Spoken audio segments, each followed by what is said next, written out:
mengikuti tsunami ini udah ke 15 tahun ya, mengenang tsunami Aceh.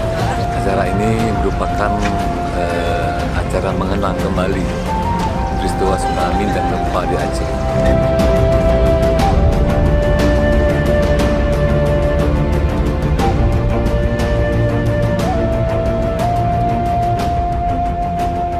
Assalamualaikum warahmatullahi wabarakatuh.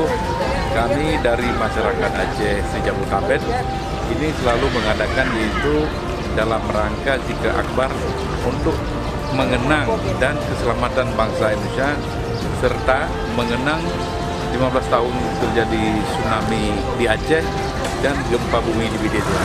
Pada dasarnya kami masyarakat Aceh, karena pada dasarnya kalau kita melupakan dia ialah salah satu bencana terbesar di dunia, maka kami sudah melakukan kesepakatan dari masyarakat Aceh se-Nusantara. Insya Allah acara ini akan selalu kami adakan tiap tahun untuk mengenang bagaimana dahsyatnya yaitu satu bencana.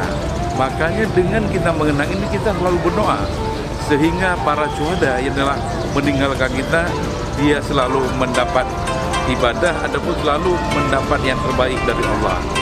Mungkin ini yang dapat kami sampaikan dan kami selalu berdoa semoga para syuhada ini selalu mendapat surga dari Allah.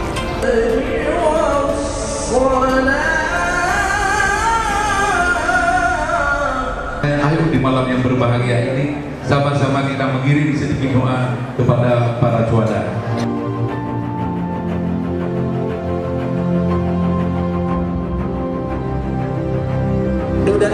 Doda Indo, boh mulo boh cincin pala, ubun anu ma di dodo, rayu banjur kawang liba. Ada liba hana di sabuh lampu Malaya.